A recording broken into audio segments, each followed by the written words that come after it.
بسم الله الرحمن الرحيم الحمد لله رب العالمين والصلاة والسلام على أشرف الأنبياء والمرسلين أما بعد فأستعيذ بالله من الشيطان الرجيم بسم الله الرحمن الرحيم السلام علیکم ورحمۃ اللہ وبرکاتہ۔ عزیز طلبہ کرام، امید کرتا ہوں احباب خیر سے ہوں گے۔ انشاءاللہ آج ہم مشکات المصابیح کے درس نمبر 7 میں کتاب الجہاد فصل اول سے احادیث مبارکہ 3804 سے لے کر 3805 کو پڑھنے کی سعادت حاصل کریں گے، جن میں ان احادیث مقدسہ کا ترجمہ ہوگا اور ساتھ ساتھ ان احادیث مبارکہ کی تشریح و توضیح کی جائے گی۔ تو آئیے طلبہ کرام بلا تاخیر بڑھتے ہیں اپنے آج کے درس کی طرف۔ بسم اللہ الرحمن الرحیم۔ حضرت مسروق رضی اللہ تعالی عنہ اس حدیث مبارکہ کے راوی ہیں۔ وعن مسروق قال سألنا عبد اللہ بن مسعود عن هذه الآیہ وَلَا تَحْسَبَنَّ الَّذِينَ قُتِلُوا فِي سَبِيلِ اللَّهِ أَمْوَاتًا بَلْ أَحْيَاءٌ عِنْدَ رَبِّهِمْ يُرْزَقُونَ قَالَ إِنَّا قَدْ سَأَلْنَا عَنْ ذَلِكَ رَسُولَ اللَّهِ صَلَّى اللَّهُ عَلَيْهِ وَسَلَّمَ فَقَالَ أَرْوَاحُهُمْ فِي أَجْوَافِ طَيْرٍ خضر لها کنادیل معلقۃ بالعرش تسرح من الجنہ۔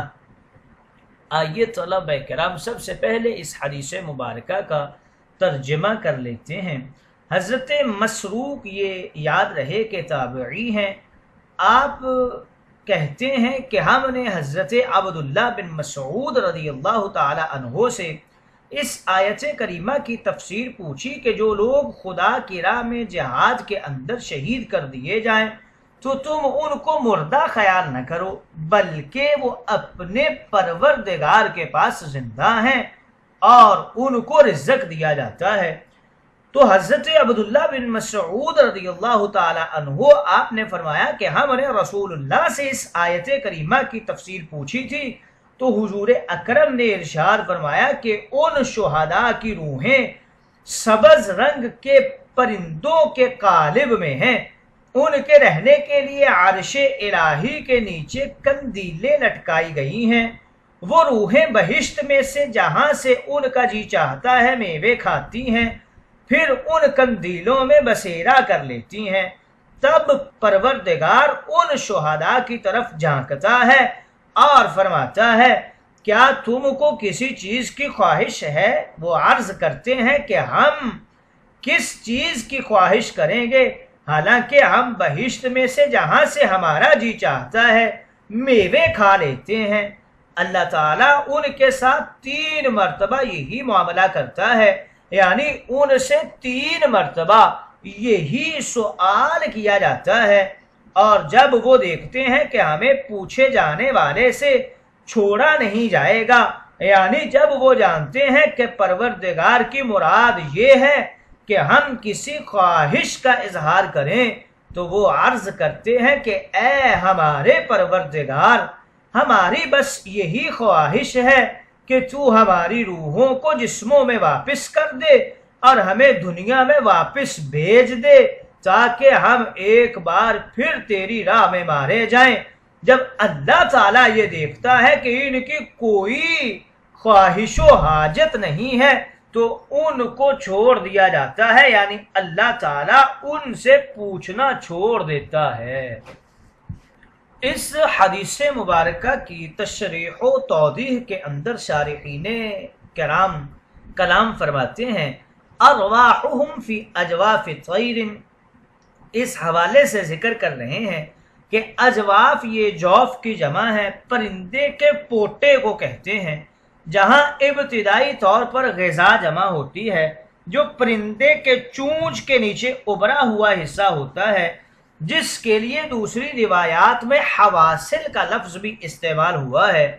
علماء نے لکھا ہے کہ شہداء کی ارواح سبز پرندوں کے پوٹوں میں رکھنا شہداء کے اکرام اور احترام کے طور پر ہے۔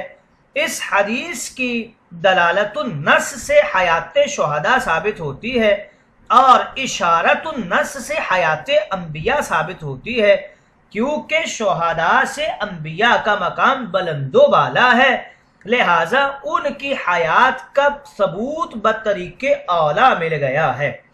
سماع موتیٰ کا مسئلہ ایک حد تک یہاں سے ثابت ہو رہا ہے۔ ایک سوال یہاں پہ اس حدیث مبارکہ سے پیدا ہوتا ہے۔ اس حدیث سے ہند اور چین کے کچھ لوگ عقیدہ تناسخ ثابت کرتے ہیں۔ تناسخ کا مطلب ان کے ہاں یہ ہے کہ اس دنیا میں جب آدمی مر جاتا ہے تو اس کی روح کسی اور حیوان میں منتقل ہو جاتی ہے۔ اگر مرنے والا نیک اور اچھا آدمی تھا تو اس کی روح بادشاہ یا کسی حاکم کے جسم میں منتقل ہو جاتی ہے، جس کے ذریعے سے یہ روح مزے اڑاتی ہے اور یہی اس کی جنت ہے۔ اور اگر مرنے والا برا آدمی تھا تو اس کی روح گدھے یا کتے یا کسی ذلیل حیوان میں چلی جاتی ہے، لوگ اس کو مارتے ہیں، ستاتے ہیں، جس سے یہ روح ذلیل ہو جاتی ہے اور یہی اس کی جہنم اور دوزخ ہے۔ سوال یہ ہے کہ اس حدیث سے یہ عقیدہ ثابت ہوتا ہے یا نہیں؟ تو اس کا جواب کچھ یوں دیتے ہیں کہ ان سب لوگوں کا پہلا جواب تو یہ ہے کہ اس حدیث کا تعلق آخرت سے ہے۔ آخرت میں یہ ارواح پرندوں کے پوٹوں میں ہوتی ہیں، اور جو لوگ تناسخ کے قائل ہیں وہ دنیا میں مرنے والے کی روح کو کسی اور کے اندر داخل ہونے کے قائل ہیں۔ آخرت کو تو وہ لوگ مانتے ہی نہیں ہیں، پھر آخرت والی حدیث سے استدلال کیسے کرتے ہیں؟ اس کا دوسرا جواب کچھ یوں دینے کی کوشش کرتے ہیں کہ یہ طیر شہداء کی ارواح کے لیے بطور ظرف اور صندوق ہیں، نہ کہ یہ ان ارواح نے طیور کے قالب الجسم میں حلول کیا ہے۔ اس کی مثال اس طرح ہے کہ ایک شخص نے موتی کو صندوق میں رکھ دیا تو یہ صندوق موتی کے لیے ظرف ہے، نہ یہ کہ موتی نے صندوق میں حلول کر لیا ہے۔ تفہیم و تسہیل کے لیے تیسرا جواب کچھ یوں دیتے ہیں کہ یہاں طیر خضر کی جو تعبیر ہے یہ جنت کی سواریوں میں سے کسی سواری کی طرف اشارہ ہے۔ مثلا ہیلی کاپٹر ہے، اس میں دنیا میں آدمی بیٹھ کر مختلف اطراف کی طرف اڑ کر جاتا ہے، پھر واپس اپنے ٹھکانے پر آتا ہے۔ ہیلی کاپٹر کا سامنے والا حصہ بالکل پرندے کے پوٹے کی طرح ہے۔ شیشہ میں سب کچھ سیر و تفریح ہوتی ہے، تو یہاں بھی طیر خضر سبز پرندوں سے جنت کے سبز ہیلی کاپٹر ہی مراد ہو سکتے ہیں۔ فطلع نظر اور تجلی کے معنی میں ہے، یعنی اللہ رب العزت نے جھانک کر انہیں ایسے دیکھا جو اللہ کے شایان شان ہے۔ اور او یعنی شہداء نے جب دیکھا، لن یترکوا مجہول کا صیغہ ہے، یعنی شہداء نے دیکھا کہ انہیں سوال کیے بغیر نہیں چھوڑا جاتا۔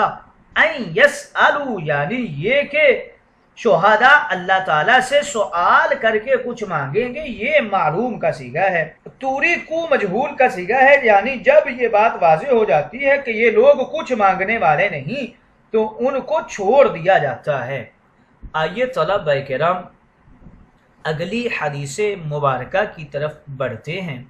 حضرت ابو قتادہ رضی اللہ تعالی عنہ سے یہ روایت ہے، وعن ابی قتادہ ان رسول اللہ صلی اللہ علیہ وسلم قام فیہم فذکر لهم ان الجہاد فی سبیل اللہ والایمان باللہ افضل الاعمال، فقام رجل فقال یا رسول اللہ ارأیت ان قتلت فی سبیل اللہ ایکفر عنی خطایا؟ فقال له رسول اللہ نعم ان قتلت فی سبیل اللہ وانت صابر محتسب مقبل غیر مدبر۔ ثم قال رسول اللہ صلی اللہ علیہ وسلم کیف قلت؟ فقال ارأیت ان قتلت فی سبیل اللہ ایکفر عنی خطایا؟ فقال رسول اللہ نعم وانت صابر محتسب مقبل غیر مدبر۔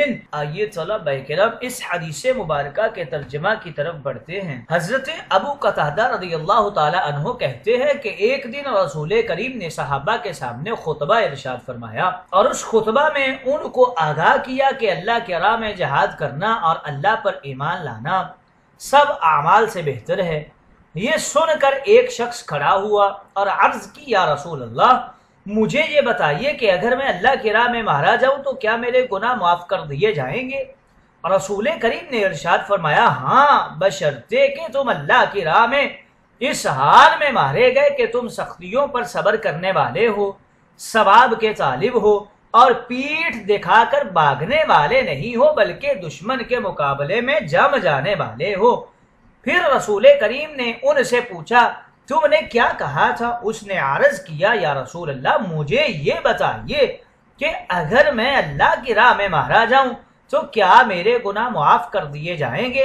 رسول کریم نے ارشاد فرمایا، ہاں، بشرطے کہ تم صبر کرنے والے ہو، ثواب کے طالب ہو، پیٹھ دکھا کر بھاگنے والے نہ ہو بلکہ دشمن کے مقابلے میں جم جانے والے ہو، مگر قرض یعنی وہ قرض معاف نہیں ہوگا جس کی ادائیگی کی نیت ہی نہ ہو، اور مجھ سے جبریل نے یہی فرمایا ہے۔ یہ مسلم شریف کی روایت ہے۔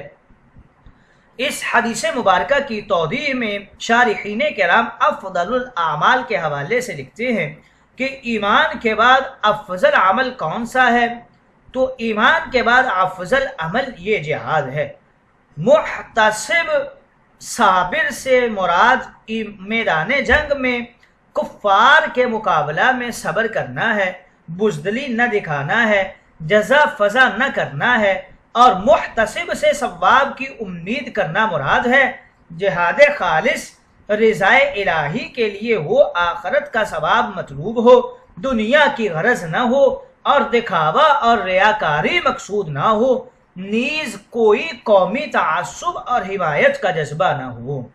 کیف قلت، حضور اکرم کو اس شخص کا سوال معلوم تھا مگر دوبارہ سوال اس لیے کیا تاکہ وہ آدمی خوب غور سے جواب کو سنے اور جواب میں جو اضافہ ہے اسے سمجھ لے۔ الا الدین، اس سے مراد کوئی خاص قرض نہیں بلکہ حقوق العباد مراد ہیں، وہ جہاد و شہادت سے بھی معاف نہیں ہو سکتے، اس کے علاوہ تمام حقوق اللہ معاف ہو جاتے ہیں۔ ملا علی قاری علیہ الرحمہ نے مرقات میں لکھا ہے کہ سمندری جنگ میں جو آدمی شہید ہو جائے اس سے حقوق العباد بھی معاف ہو جاتے ہیں، اور بعض روایات میں ہے کہ ابتدا میں حکم اسی طرح تھا، پھر اللہ تعالیٰ نے یہ آسانی فرما دی کہ شہید سے حقوق العباد کو بھی اس طرح معاف فرما دے گا کہ صاحب حق کو قیامت میں اس کے عوض ثواب عطا فرمائے گا اور وہ راضی ہو جائے گا اور شہید معاف ہو جائے گا۔ بہرحال مجاہد کو میدان جہاد میں جانے سے پہلے وصیت کر کے انتظام کرنا چاہیے۔ مسلم شریف میں اس روایت کے الفاظ کچھ اس طرح ہیں، یغفر للشہید کل ذنب الا الدین۔ معلوم ہوا کہ جہاد اور شہادت گناہوں کے دھونے کی سب سے بڑی مشین ہے